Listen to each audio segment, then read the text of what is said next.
All right, it is 7 o'clock. We're going to call the meeting to order. First thing is our flag salute.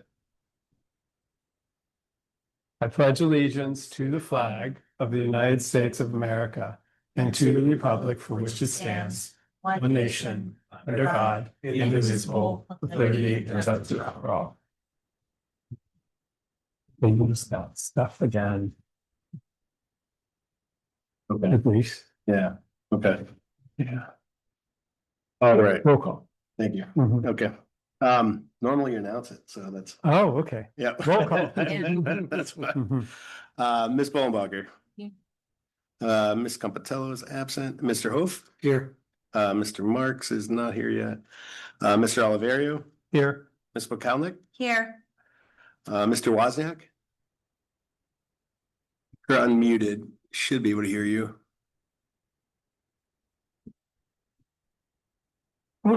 He's Right, you're muted.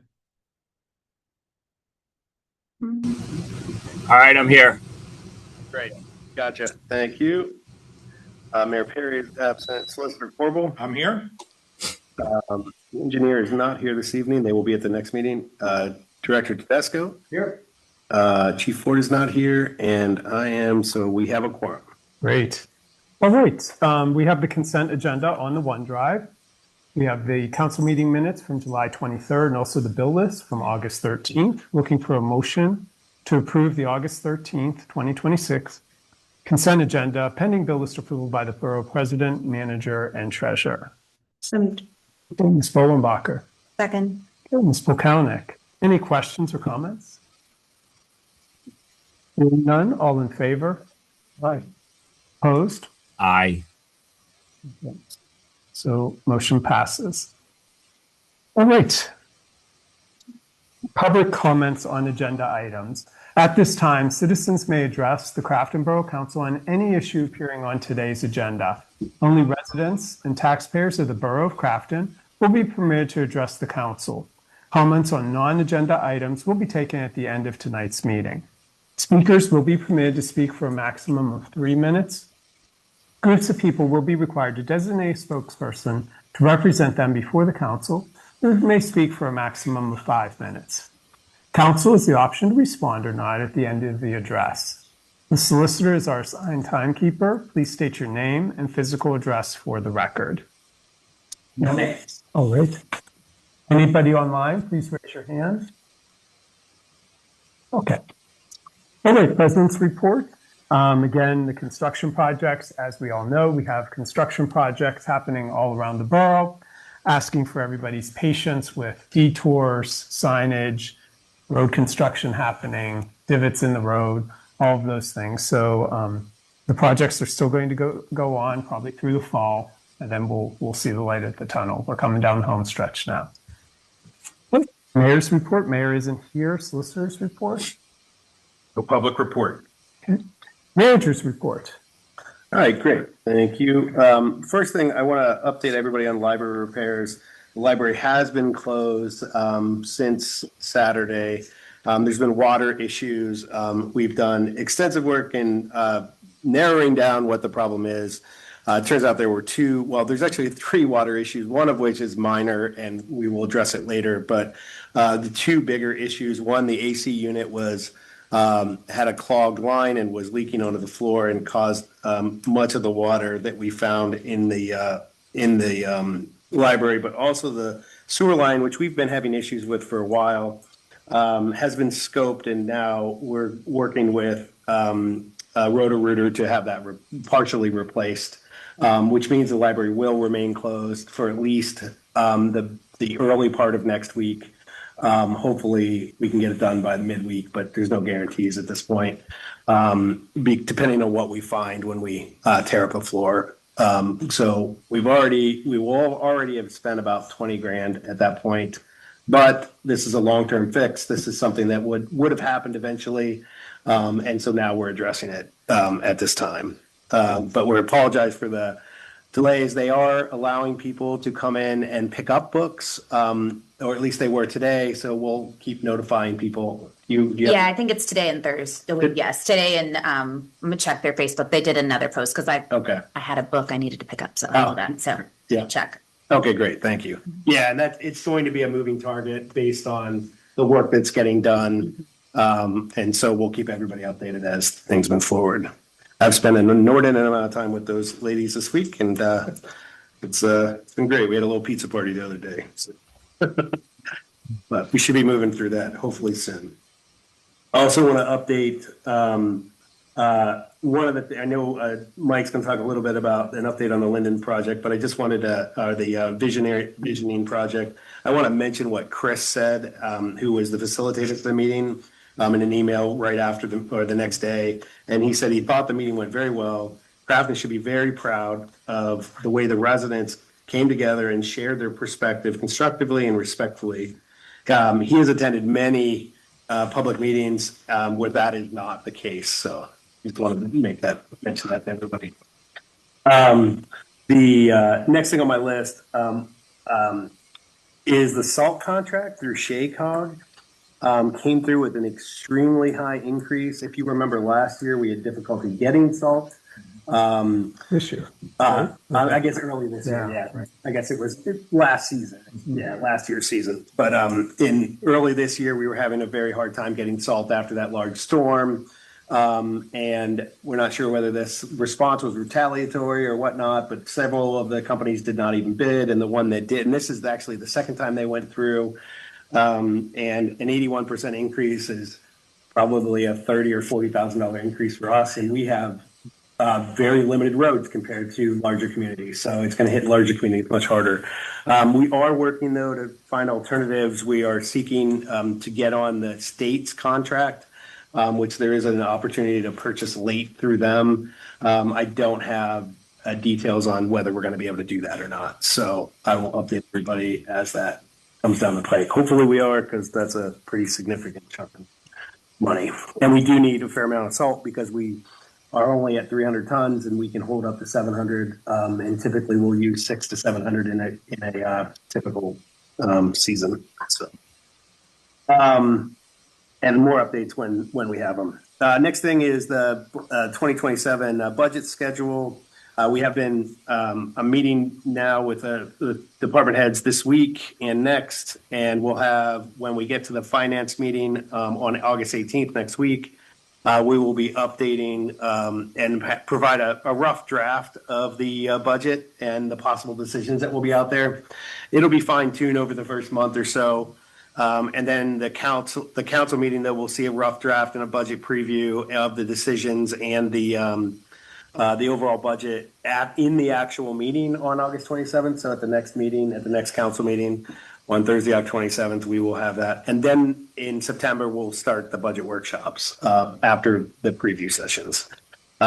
So if there are any kind of pet projects that anybody wants to see on there, please email me, let me know what you're thinking about or why you want to see something so we can get it on there and have it discussed and we can budget it so that that can be on the decisions for this year. And with that concludes my manager's report. But now I'm going to, oh yeah. And another thing is Mike Tedesco has resigned. He took a very similar job with much higher pay out in Colorado. So he is going to be leaving us and moving back home. So I want to thank you, Mike, for all the work you've done over the last 2.5 years. That's been very appreciated. Thank you, Mike. Lots of really good work over these past 2 years. I've enjoyed working with him. So, thank you and good luck. Thank you. Thanks. Oh, okay. Mike moved. And that, no one ever wants to help anybody. Yeah. For that. Hate that. Jim, I just wanted to, I looked for the library just to put it out there. Yeah. I didn't see them posting. Obviously, you said things are changing. They don't have dates. So I just would encourage folks, library needs, make sure you're checking their socials. They've been doing a very good job of posting when they're available, when you can pick up books. So just keep that on your radar. If you're waiting on a book that might be arriving till certain days, I believe. And Greg, I don't know if you know, but you're unmuted, so we can kind of hear your background noise. Just want to make sure that you don't. There you go. Thank you. Oh, yeah, there's, Yep. there was some noise then. All right, engineers report. Yep, and that will be me as well today. The engineer will be here at the next meeting. First on the Broadhead Sewer Separation Project, thank you for all the patience. I know it's been a very long time coming. We're getting close to the end here. We're starting to do some of the cleanup work, but there's still a significant amount of work that needs to be done. Park Street, for example, is having concrete curbs and sidewalk work continuing on the northern side of the street. Belvedere has concrete and curb work continuing on the northern side of the street as well. We're looking at approximately 2 weeks to finish out those two items. And then we're probably the most disruptive piece for the folks on those two roads will be the full depth excavation, which will happen by the end of the month. And then they'll put the binder course down.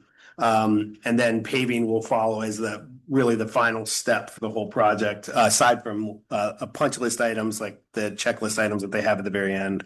So far, now paving Belvedere binder course is scheduled to occur by the end of the month. Park, Rebecca, and Broadhead will be scheduled for final paving in September, for binder course and for final paving in September. Lawn restoration has actually already started. When I wrote this, it had not yet started, so that is already starting on a few streets.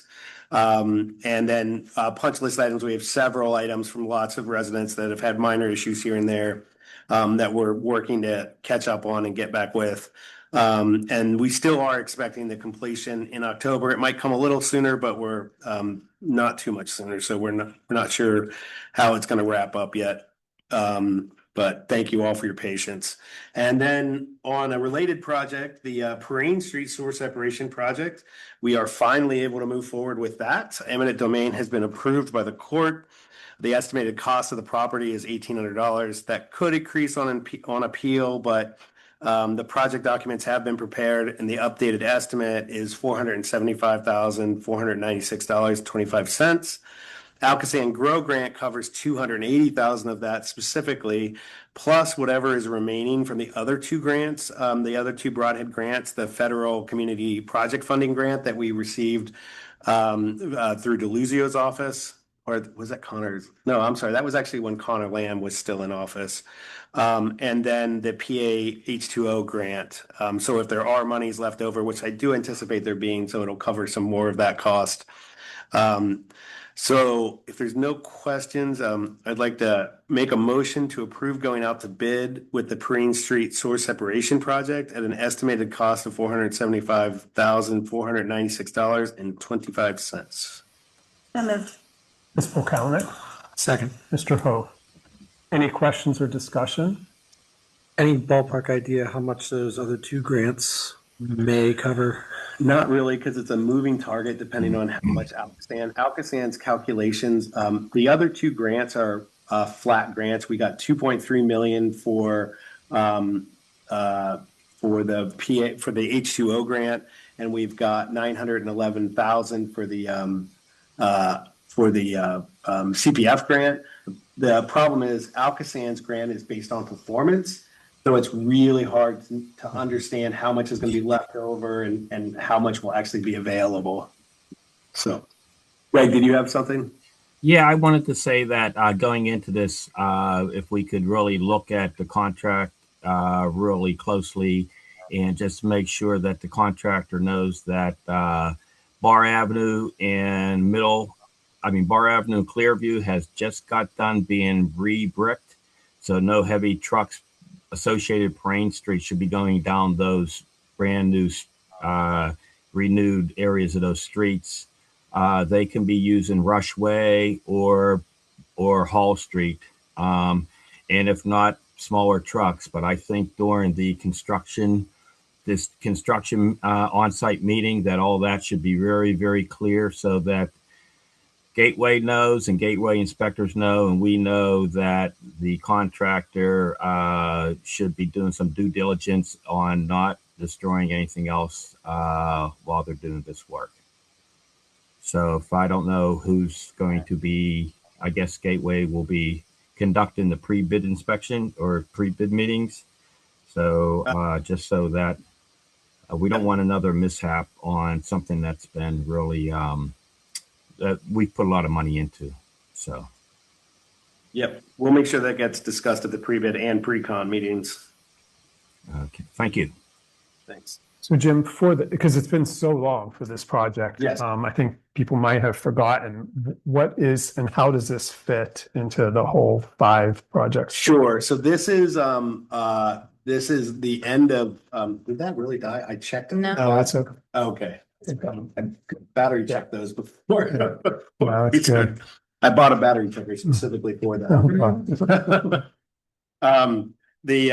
This is at Perrine Street, which is at the end of Clearview, Bar, and Hall Avenues, up in the neighborhood up on the hill. Perrine is the street that runs perpendicular to all of those. I don't have it up on a map, but this is at the very end of that kind of, and at the bottom of that hill that's up there.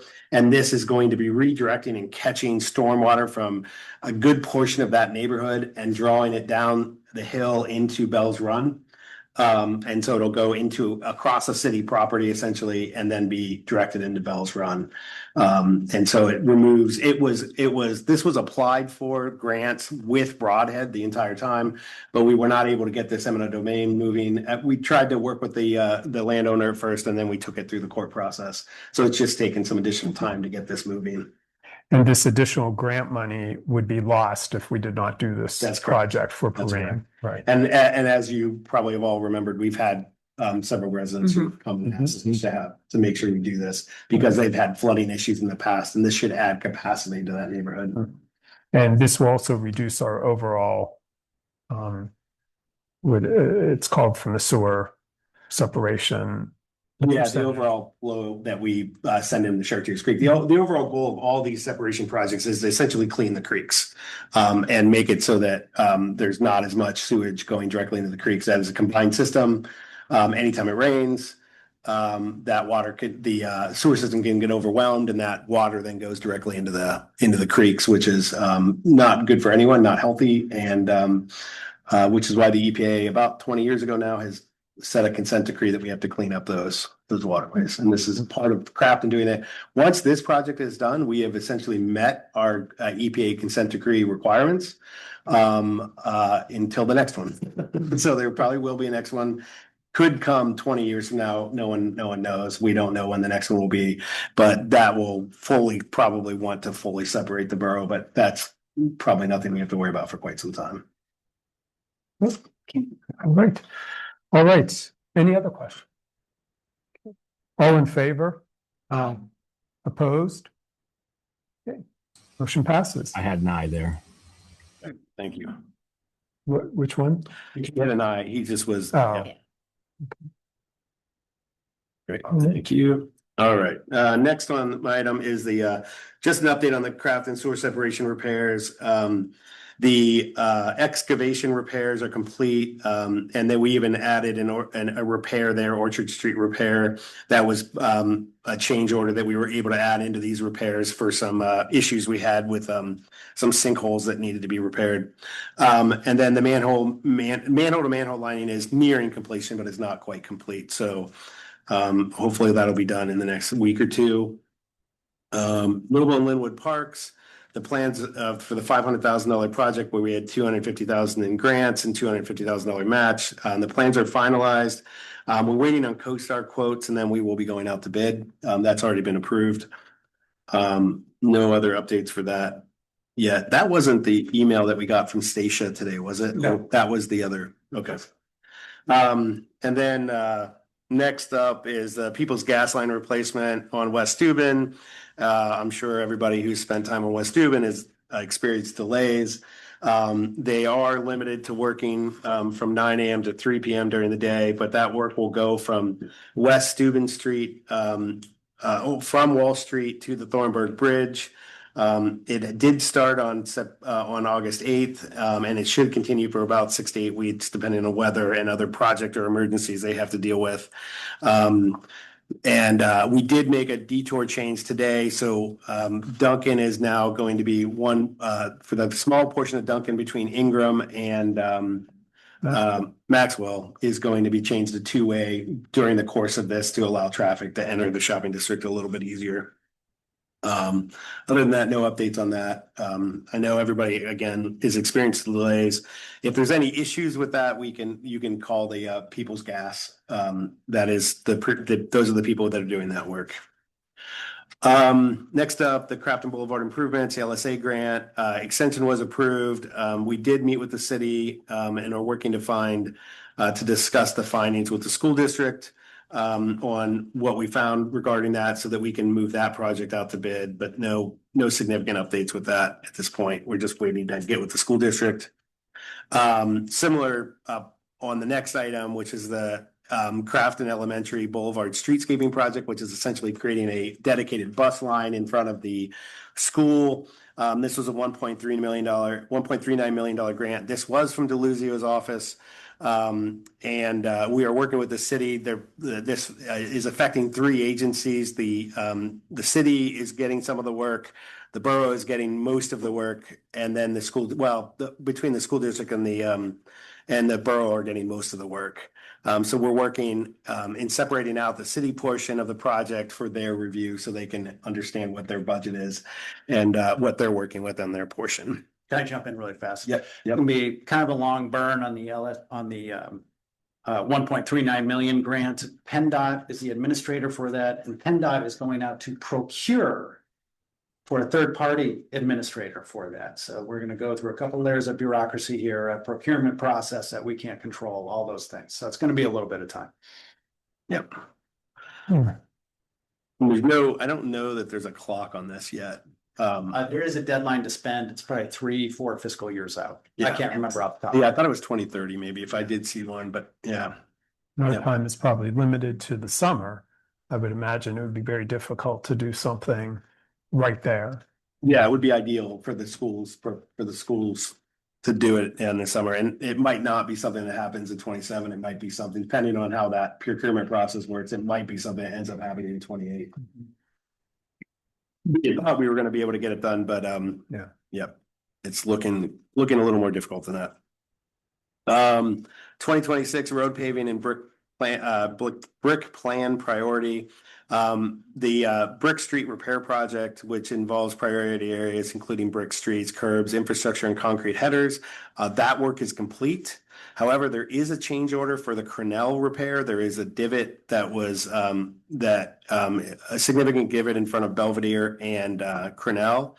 And that's a change order, and that is we're putting this on Salente's table because it is not under the contract for Broadhead, is not required for them to do this work, because it's outside of the trench, so they're not required to do this work. So we're suggesting that we add this to the project that we already have with Salente, to round that out. So there's a change order for Cornell repair of $87.50. And actually a good portion of that is just traffic control, because it's a difficult place to work because you have so much traffic coming up Cornell. So I'd like a motion to accept a change order for brickwork in the amount of $8,750 to repair the divot on Cornell near Belvedere Street. Ms. Buchanan, Sorry, Aaron. Yes. Ms. Bolenbacher, second. Hey, questions or discussion? Are we sure that part of the Broadhead project didn't disturb this and they didn't reset this? Because it's right along the line. I walked it today and took pictures of it. It does not match the other brick.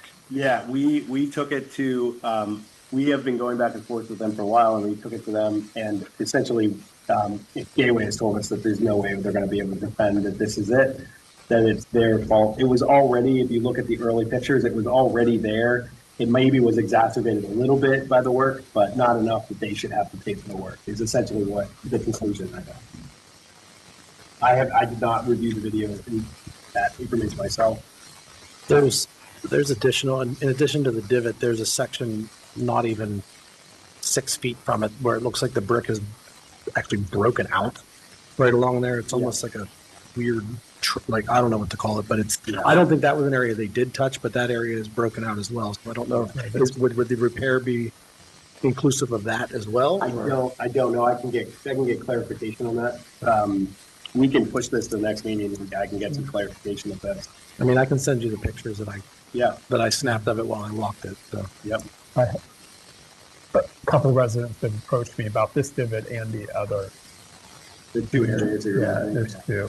Right there. there's also, sorry, it's all in the same area. Like you Yeah. could touch, you could reach your foot and your arm out and touch each of these areas right off the crosswalk. Going on to Belvedere there too, where they reset the brick there. The gap spacing is, I can thumb down in that thing. Like it's odd. Okay. So, yeah. I'm guessing that would be part of the final walk and the punch list for the for the Broadhead project. Well, yeah, and I'll have to check if that is, I know there was some areas that they were gonna have to go back and do. Yeah. As part of the punch list, but I don't know where those lines cross as far as this request versus what you're talking about. Any other questions or discussion? Yeah, this is Greg. I agree with Mike that we should maybe push this and let infrastructure take a much better look at it. Great. Without any other questions, we have the motion on the table. All in favor? Okay, all opposed?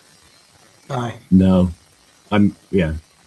Okay, so motion does not pass as is, and we will keep it on the agenda for the next meeting after the infrastructure takes a look at it. Okay. And Mike, if you could send me those pictures, that would will. be helpful. Thank you. Okay, next up, road paving.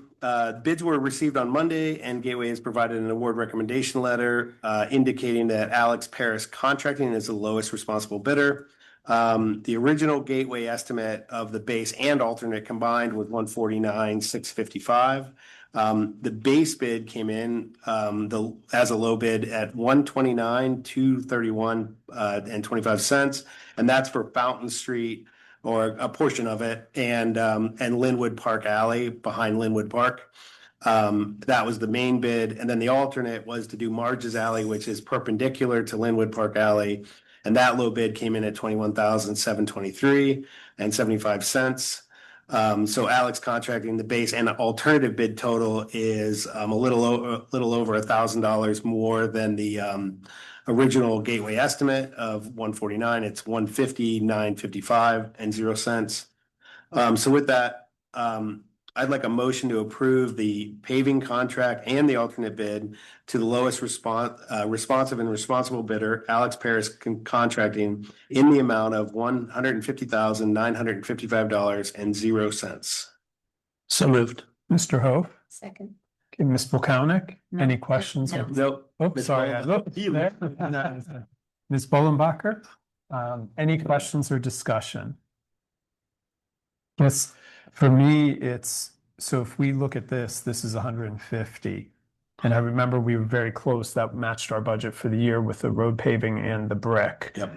So if we have some additional work coming up on Cornell, that would put us below where our budget is for. A little brick. above, you mean where our budget is? Yeah, above, Yeah. And it could be, because right now, just the one work is 8,000 for that small divot there. So we could, double that maybe, and then the gap, or the gap would be Morante. Well, I will say that it probably will not double it. One of the, like, as I mentioned, when I was talking about the bid, it's the flaggers that's gonna be the most expensive, which is half the cost. If there's additional work that needs to be done, it might only go up by, say, 25 or 30%. Sure. If there's additional areas that need to be done, assuming the areas are of similar size. I have not looked specifically.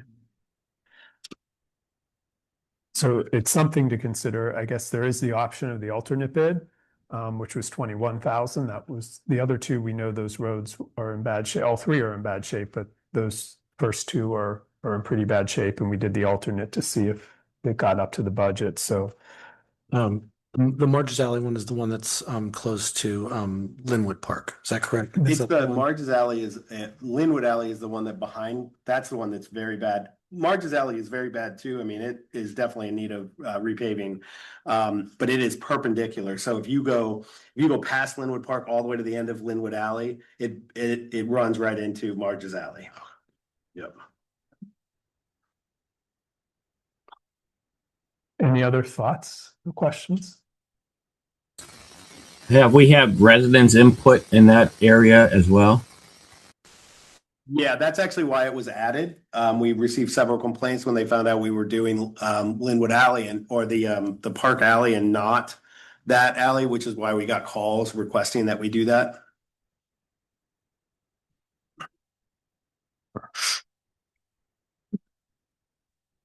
Any other questions? This is a hard one. What if we took it without the alternate? Could we Right. put Marge's Alley on next year's budget? That way it would give us a little bit of a cushion in case we need that money for something more pertinent. Not that I don't want Marge's Alley to be paved, it clearly needs it, but because it is, I mean, it could be gone around for the time being. I know it's easy for me to say it's not my street, but Yeah. I feel like it's not that busy of a street, and for that price, it might be better to just keep that padding for this year and do it next year. Yeah, the Belvedere's or the Cornell is definitely one that traffic is all day on there Right. for the divots. So I don't know if it's a matter of taking out the alternate and putting in whatever comes to be for Cornell. Because 21 that's a lot of money for that one. But if we do it as a separate project, that price is probably gonna go way up. Too, because it's an individual project as opposed to being attached to another project, right? I do anticipate that we will be doing full paving next year, like a full 350 or more thousands of dollars of paving. So if It would still be wrapped up in another larger project. yeah, if you're gonna do it, I wouldn't advise doing it separately for those exact reasons you mentioned. You have to pay mobilization costs for just that for the one piece. So it would make more, if you're going to delay on it, you would want to delay until the project's next year. And I do anticipate being able to go out the bid much sooner next year because we don't have all the projects that we've had over the last few years. So paving will be more of a priority next year since we are not paving a bunch of streets around the borough next year. And there are certainly streets that have been neglected over the last several years. So it's getting to the point when there probably should be some paving, a regular robust paving program next year. And I would be leaning towards taking the bid without the alternate. Personally. So we do have a motion on the table. The original person that did the motion can revise the motion if they would like. And then we can vote again, or we vote on this motion and then see where that goes. The original person was you, Mike, because I Like- called for it. I'd like to revise my motion, so I'd like to change it to approve the paving contract without the alternate bid to the lowest responsive and responsible bidder, Alex Parrish Contracting, in the amount of $129,231.25. And So, he was a seconder. Do Right. you agree? you agree? Yeah. You're okay? Yep. Okay. Any questions or discussion on that motion? I like that motion. And I just want to say, Jim, is there a way just to like cold patch that for a while so that we don't, so that the neighbors know that they're not totally forgotten? I don't know that it's in a condition to cold patch. If there are specific potholes, it makes sense, but it's really just deteriorating kind of overall. I'm not sure how much we could cold patch at this point. That's just my recollection of the last time I drove on it. But we can definitely look at it. If there's any specific spots that are difficult to get through, we can definitely, and we can even hot patch it. It doesn't even have to be cold patch this time of year. So yeah, we can definitely look at that and see if there's places that we can at least fix it up a little bit. Any other questions or discussion? All right. Hearing none, all in favor? Aye. Opposed? Motion passes. All right. Thank you. All right, next, this is a complete list of the sewer separation project paving. I've talked about it before, so you can see what has been paved and what has not there. And then there were some street permits received over the last couple weeks from PA American Water. 35 Promenade is going to see road excavation in front of their building. Oh, I see we changed this a little bit. Sorry, I must have missed that. 43 sidewalk repair, 43 Belvedere is having sidewalk repairs. 4 Park Street, a little road excavation. I'm glad they're doing it now before we finish paving it. And then Maplewood and McMahon is seeing road excavation as well. There's a smaller, usually like 10-foot square repairs that are happening. Some of them may have already happened, and they won't close the street. These will just be temporary fixes. All right. That is it for the engineer section. Very good. Thank you, Mr. Price. Community and Economic Development Director's report. Okay, good evening, everybody. Item A is 82 Belvedere. There's some good news on that conversation. We actually have an interested party that read the contract and have responses to it. Steve is going to work on those responses, and I imagine there'll be a little back and forth between us and the interested party. We'll see where that wants to go. If it gets deep into a negotiation process, Jim or somebody into the future will call for an executive session to talk about it. Item B, the Tricog Land Bank. There's also an update on that. They have accepted, the board has accepted all of the properties out of the borough of Crafton. Here is a list of them. There's 4 of them out of the borough. I won't read every one, but the addresses are on there for clarification. And in addition to that, there was a small parcel added, and it's just off Ewing. And I want Jim to update on that because I'm a little foggy. That's okay. So 61 of, I forget which it is, 62 or 64. One of those is a building. The other one is a vacant lot. They're owned by the same people, which is why they're going after them together. There's a small lot behind those that's on Ewing that's also abutting those 2 other Fountain Street properties. And they're going to go after that property as well. Since it's owned by the same people, it's much easier in the sheriff's sale to go and get all 3 of them at the same time. It'll also make much more attractive property when they go to sell. They're tax delinquent properties, and there's the house. There's one with a house on it, and then the other 2 which are vacant. And they are we approve them to at least go through the process of trying to acquire it. We still have 60 days from tonight to declare that we don't want them to do that if that's the case. And so we're just updating that's where that process is. If there's any questions, let us know. So wasn't the letter received after our last meeting on July 24th? So it's 60 days from July 24th. 60 days for those properties. Mhm. For this additional property, we now have, if their board meeting is tonight as well.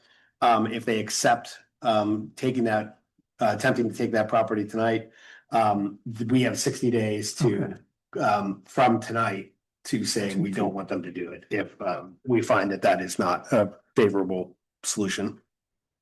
So on the letter, there were 4 properties on the letter, but this shows 4 plus the extra one, and the extra one was actually on the letter. So I don't think one of these properties was on the letter. The original letter had 4 properties, one of which was 37 Thomas Street. Five. Five. Yeah. Right. But the letter that was sent and is on the OneDrive shows 4 properties. Right. Which of those 4 right there? Now, there's one that's 0. Right. One of the Fountain Street ones comes up, that's because it's the legal. It comes up with Yeah, it 0? comes up. Okay. Anytime the county, when you actually have the county official paperwork, Mhm. anytime a property is vacant, it becomes a 0. 0, okay. Right, that's just the way the property system Okay. works. So the one that's a 0 is one of those fountains. Yeah, I can't remember whether it's 162 or 164. Okay. Yep. Okay. Moving along, let me stop the share. The Imagine Linden engagement process. We are just beginning the public engagement process on this. We're hoping for a deep pool of opinions. As we all know, on August 10th, there was a meeting The West Hills Gazette said about 40 people in the room. I had it a little higher than that, 50-ish. Yeah. In addition to 15 or so people on the Zoom. So that's a pretty great turnout, actually. There's another public meeting in less than 2 weeks, August 24th. We'll start advertising for that. The survey will launch tomorrow, and we'll get that circulating through all of our outlets for as many folks as possible to fill out a survey on the topic. Focus groups will begin in the coming weeks. That's going to take a little more organization, and we're going to try to get good sample representation of all segments of Crafton to express their opinions in a focus group driven conversation. So a little safer place, room for disagreement, room for debate, that sort of thing. So we're very interested to see how that goes.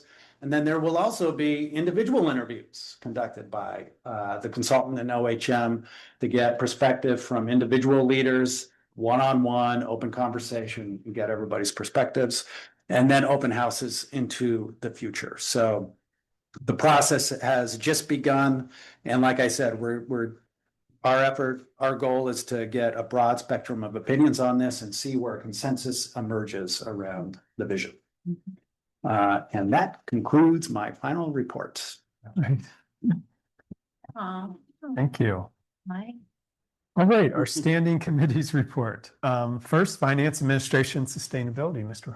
Thank you. The committee has not met since our last council meeting. We will be meeting next week. We will be reviewing the budget to actuals all the way through the end of July.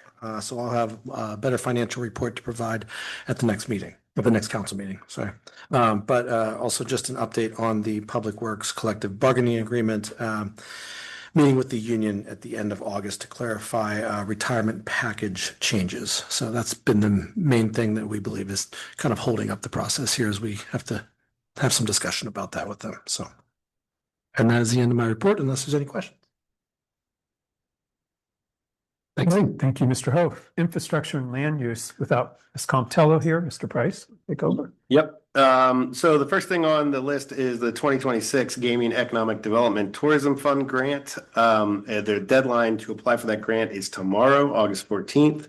And we have recommended that we apply for Baker's Acres, which is a $424,000 project to essentially build that trail and create it so it's ADA compliant, and it has a small classroom space, outdoor classroom space, and some other amenities.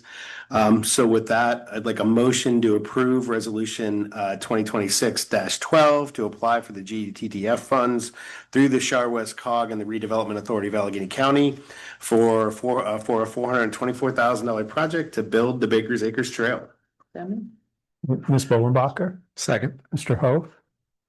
Questions or discussion? Is this like a traditional grant that has any kind of match or anything? That is the great thing about this. So we did apply for DCNR money for this trail. And this, if we got both, will be used as a match for that, which means if we get both successfully at the full amount, we will have to pay nothing for the trail. In the event that we don't, is it a 50%? It's a 50%. Got it. Thank you. Do we currently have that budgeted if we don't? Or is that something we'll talk about in the next? Yes, Budget. we don't currently have it budgeted because this grant tends to turn around pretty quickly. Usually we'll actually probably know the answer to this grant before the DCNR grant, even though we applied for the DCNR grant like 6 months ago. Most likely the DCNR grant will come in January, February, we'll know. This grant, we typically know November. Okay. So.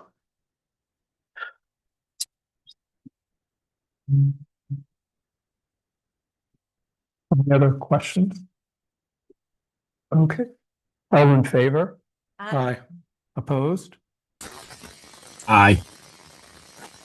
Not, Motion passed. I'm not opposed. I'm for. Oh, Gosh. Yeah, I'm glad you're saying aye. That makes it clear. Thank you. I questioned that on the consent agenda, and then I realized you had said aye. So I was like, okay. There's always a delay when people are online. yeah. Okay. Okay. The next item, speaking of a combo grant, this is what we did with DCNR and GTDF grants for the pool improvement. So that is out to bid, and the plans are posted down at the pool and on the website. So you can take a look at those either on the website or down at the pool. There is some wiggle room on we could make some changes, not major changes, but we could make minor changes to those. So that if you're interested and you have some notes about it, please let us know. The next thing on the list is the DCD $325,000 grant for the pedestrian and other business districts improvement. This one does not have a match. It's been in design review for a while now. We're really working on narrowing down what the lighting looks like. So we're working with lighting consultants to get samples and pricing for that as it stands right now. And we do have some time on this grant. I don't think it expires until June of 28. So this is a project for next year. So we hope to make a decision sometime this fall, winter, so that the project can be done next year. Now, I saw in the engineer's report that they can't use the Duquesne light poles now. Yeah, there was some we weren't sure about that. I don't know if they had finalized that. If they have finalized that, I was not aware of that yet. So sorry, I missed that in the report. And then we can put, basically what it means, it'll add some cost. We would have to put our own poles up. But the nice thing is when you add your own poles in situations like that, they're not the same level of robust poles that like Duquesne Light has. They can be bolted into the ground.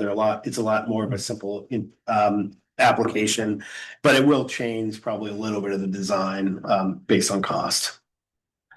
Okay, so I know that was being looked into. I thought we still had a possibility, but maybe it's been finalized now. So, yep. The next thing on my list, the stage roof. We've reported this last time, and so we can remove it for the next. But the main roof of the stage is complete.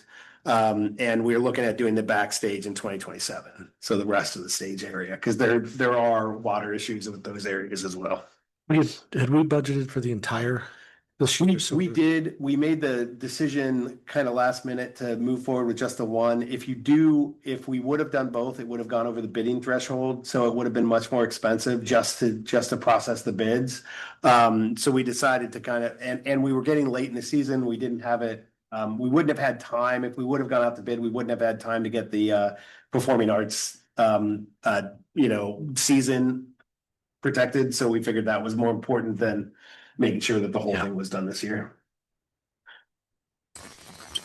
So will that money go to next year then? I mean, that money we still have the money from that to move into next year's budget? Will it move into that, or did we spend it on something else? No, I mean, it doesn't really work quite like that. It's budgeted for that, but we don't really hold over because we're on a cash basis accounting. We don't really hold that over the next year, but it essentially will be a decision for next year's council. I think that I'm guessing that I would hope that most people would approve it if it's something that they approved last year. But yeah, it'll essentially have to be a new decision for next year. Though in the next few months. In the next few months, right? Like for next year's budget. Yes, so it will be happening next. Right, it'll be happening next month. Yeah. Yeah. Okay. So that should be on the decision matrix. Right. For us. Okay. Right. All right. Sorry, then that's it for me. That's it. All right. Yeah. Thank you, Mr. Price. I think you're done. Thanks tonight. Communication and recreation, Ms. Bollenbacher. All right, our next upcoming main event is the Fall Fest. It's Saturday, September 26th from noon to 6. Our entertainment will be Mingo Creek. They will be playing from 12 to 5. We will kick the day off with the puppy parade. Registration, it's requested if you can. You can apply ahead of time on the Borough website. It's $10 for your dog to be part of the parade if you want them to be judged for the awards, but all the money is going to go to a charity, which we have not yet decided. But it will be an animal-based charity. That sign up, your check-in at around 12:30. The parade will begin at 1 o'clock. Again, Mingo Creek, the band will go from 2 to 5.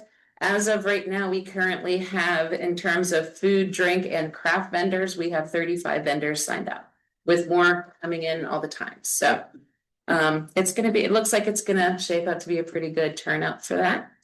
We are looking to have a beer garden this year, not just Back Alley Brewing, which we love them, but we're looking for a few others to make it a true garden, make it a little bit more of a beer garden experience. So if anybody knows any beer people who would like to come, have them sign up.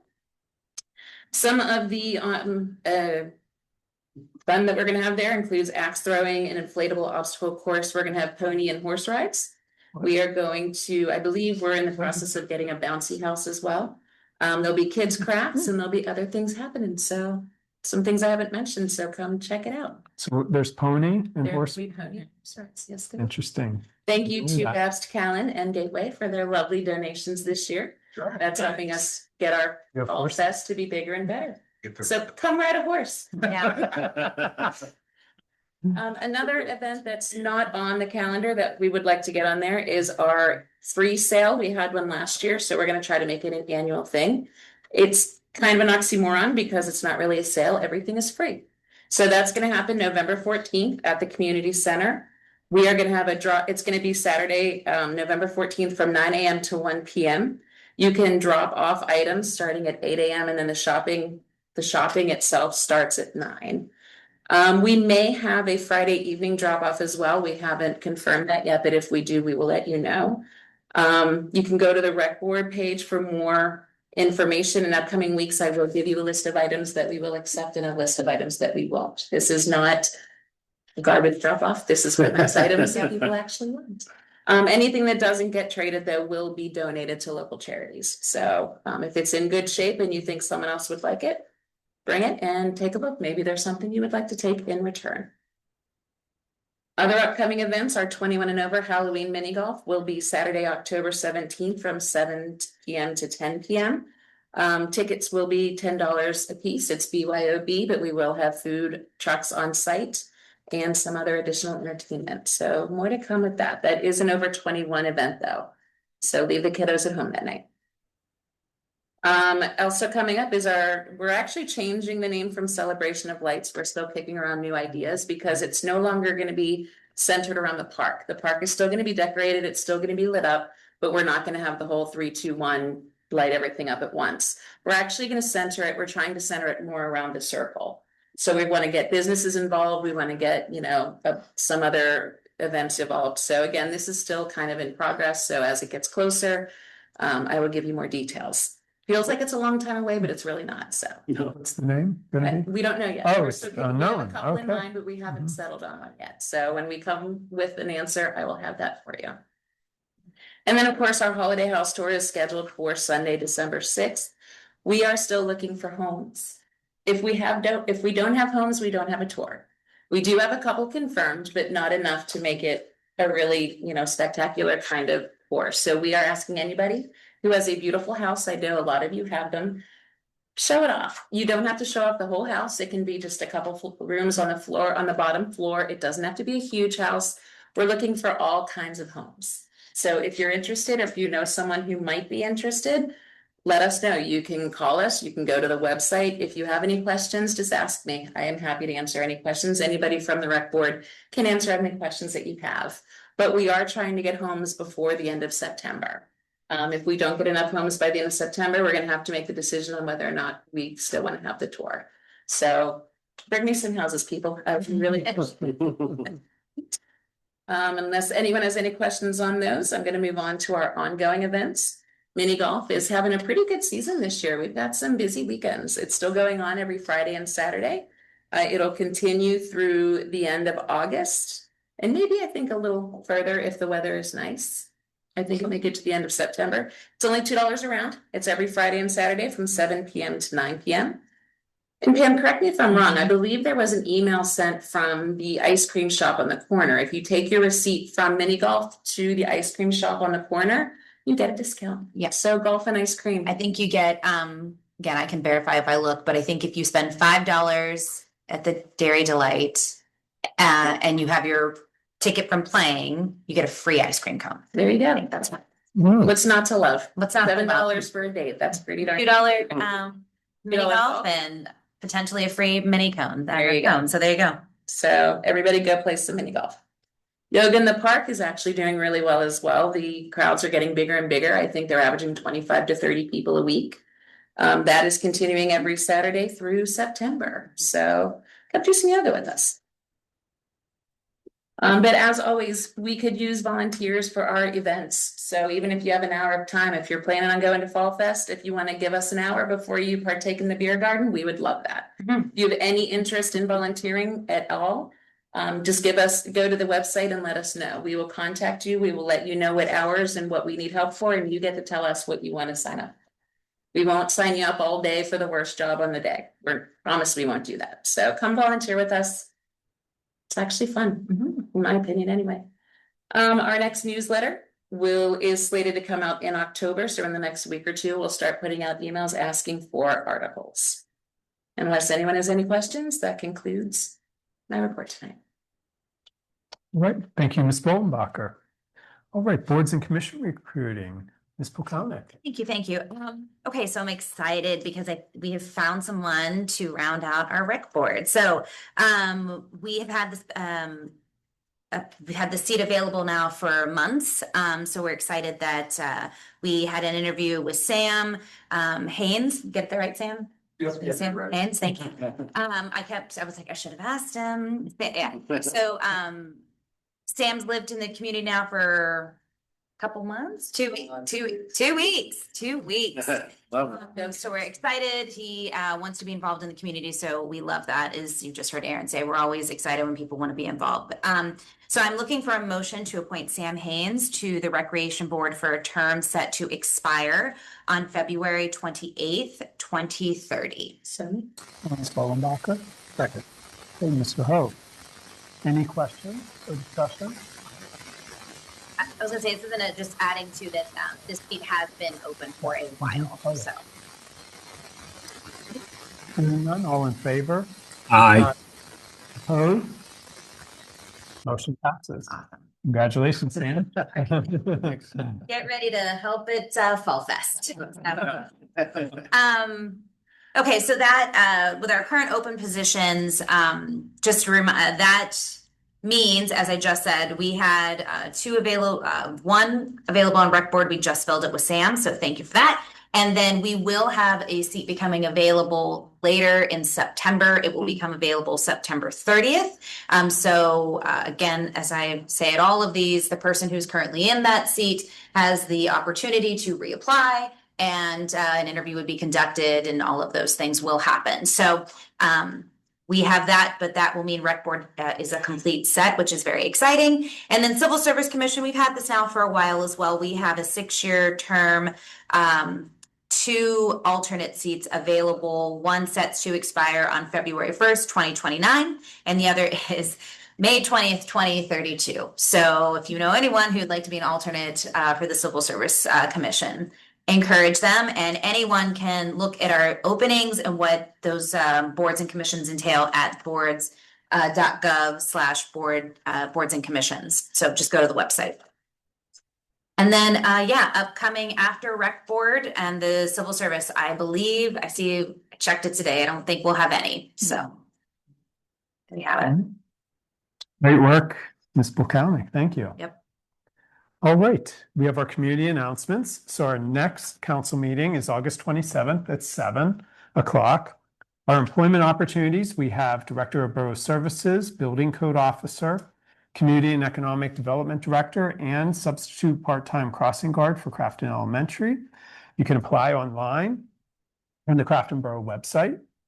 Our pool hours have changed for August, and they will change, I think, for the beginning of September. So make sure to check the website for the pool hours. The Boy Scout Troop 147 is having its 10th annual car show. That's August 22nd. That's a Saturday from 10 to 2 in Crafton Park. It's hosted by the Rotary and Pittsburgh Cars. There's Best in Show, raffles, food, music, and dash plaques, which I don't know what those are, but that's okay. It's a $5 entry fee, and this is a big event. It does attract a lot of folks that come in, not even from Crafton, but from all over to do that. And then we have our Fall Fest, as Ms. Bollenbacher had mentioned, on September 26th in the park. All right. Last is public comments. At this time, citizens may address the Crafton Borough Council on any issue. Only residents and taxpayers of the Borough of Crafton will be permitted to address the council. Speakers will be permitted to speak for a maximum of 3 minutes. Groups of people will be required to designate a spokesperson to represent them before the council, who may speak for a maximum of 5 minutes. Council has the option to respond or not at the end of the address. Our solicitor is the assigned timekeeper. Please state your name and physical address for the record. So what we do here, because there's not a sign-in sheet, you just raise your hand, and then we'll turn to the folks online and they will raise their hand. Anybody here? Mr. Roman?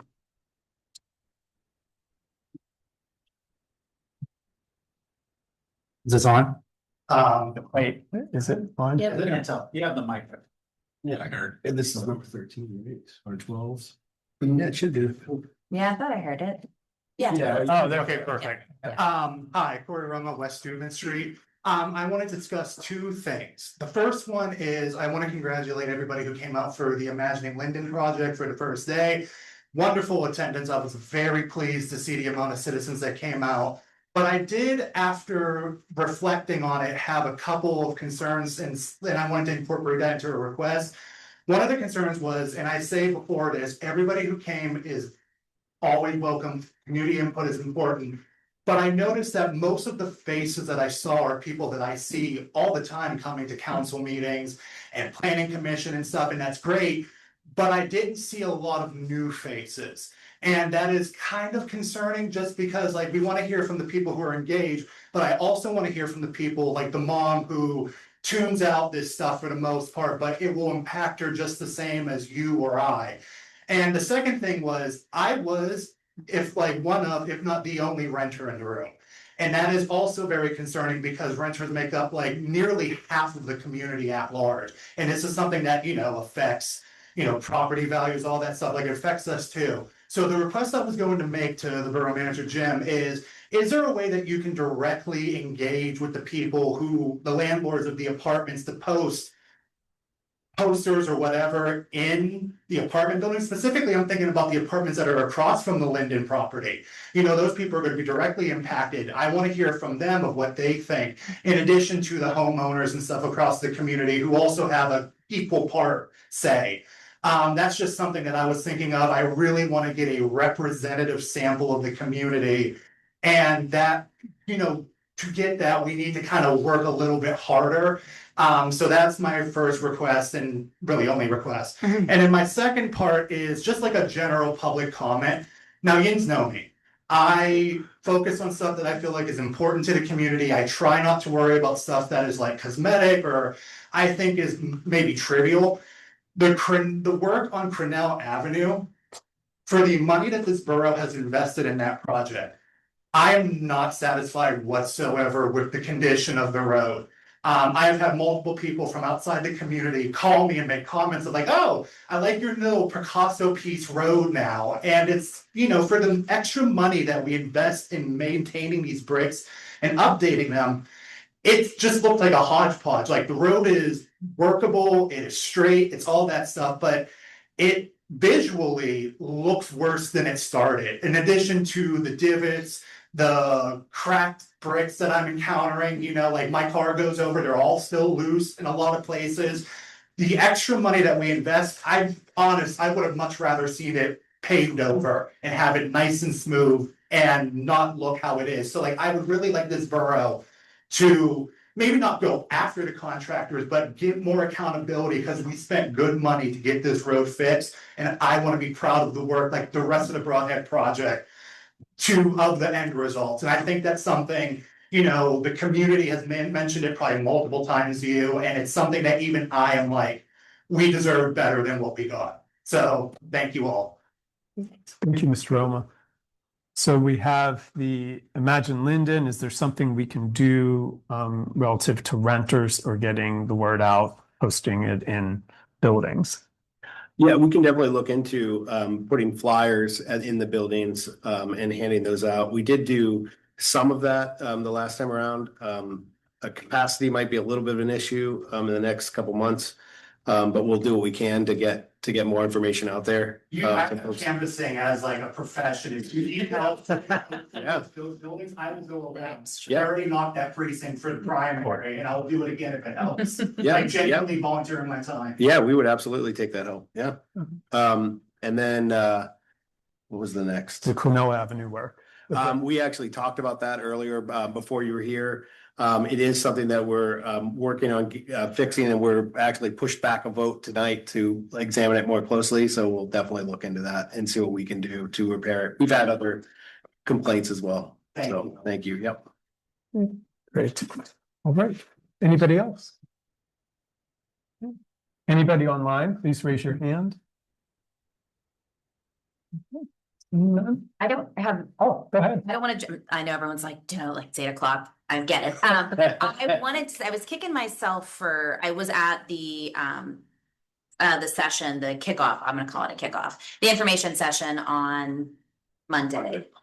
Which feels like a lifetime ago already. And I didn't say it then, kind of like Corey said, like, you get home and you're like, oh, I should have. So I did want to say, I thought that my expectation of what that meeting was going to be was just that. I thought it was very well executed. I thought that the facilitator did a great job. I thought Al did a great job of like setting the stage of what this is, why we're going about it. So I just appreciated like the organization of that. And I just think it's, there were a couple comments. I think it was good reminding folks about the things that were sort of like the hot takes or the things that people were really sort of, whether it was about the shopping plaza and just the reminders, like that is not us. So I just think that there were certain things that as we continue to go through this, those informational, like true facts of what is us versus what we have no control over, empty storefronts, those type of things. That's, I think it's important that we just remember that when we're in the room. But I thought the attendance was great. I thought the feedback was great. I would also just like to make sure people know that I'm not speaking for any other like council members, but I truly, my impression from all of us is we're going into this with a very open mind. And I did get the little bit of the flavor that it's already being said, like, not us versus green space. And I just want to put that, like, that's not what this is. And I really did feel that, and it had me feeling a little spicy when I left. I'm like, that's not what this is. We are very open-minded. It was the first session. We are listening, we are learning. So again, I just think it went really well. I think it couldn't have gone any better. The attendance was great. So I just went home, noodled on it, was disappointed in myself for not saying something at the meeting, but I just want people to know that we are listening and we are right there with you. It was the first meeting. So that's what I wanted to put out there. Thank you, Ms. Buchanan. All right. It is 8:07 and the meeting is adjourned. Thank you, everybody.